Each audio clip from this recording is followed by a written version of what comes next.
Kejaksaan Agung Republik Indonesia menyatakan siap mengawal program Koperasi Merah Putih yang dilaksanakan oleh Kementerian Koperasi.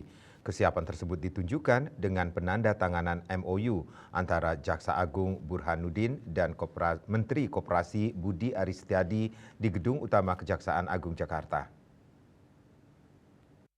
Menteri Koperasi Budi Aristiadi mengatakan bahwa pihaknya meminta pengawalan dari Kejagung lantaran program pembentukan 80.000 koperasi merah putih di seluruh Indonesia. Maka dari itu Kementerian Koperasi perlu memitigasi resiko sejak tahapan perencanaan serta melakukan pengawasan agar kredibilitas program Koperasi Merah Putih ini bisa terjaga dengan baik. Untuk itu Kejaksaan Agung Republik Indonesia menyatakan siap mengawal program Koperasi Merah Putih yang dilaksanakan oleh Kementerian Koperasi.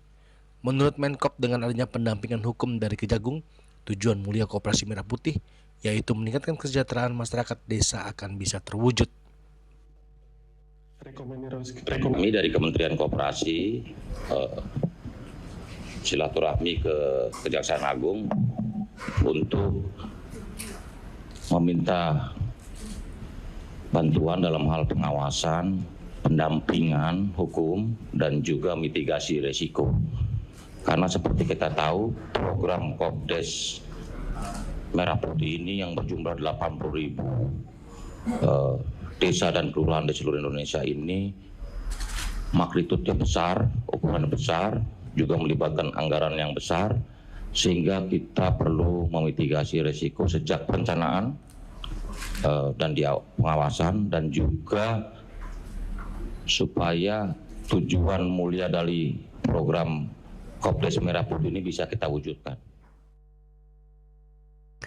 Selain itu, Kejagung juga akan memberikan peta kerawanan korupsi kepada Kemenkop agar bisa melakukan mitigasi serta akan membentuk tim koordinasi, pengawasan, dan pendampingan hukum antara Kemenkop dan Kejagung RI.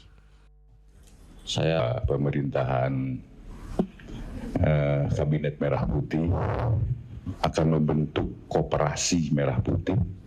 Koperasi ini cukup luas karena di seluruh desa seluruh Indonesia sekitar 80.000 koperasi, dan tentunya ini adalah bukan pekerjaan yang mudah, bukan pekerjaan yang ece-ece, bukan pekerjaan yang asal-asalan, tapi memerlukan suatu keseriusan dan dengan satu etika yang sama dalam rangka mensejahterakan masyarakat.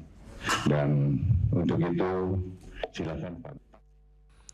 Dari Jakarta, Julius Suwarte dan Ketut Sumadiasa melaporkan.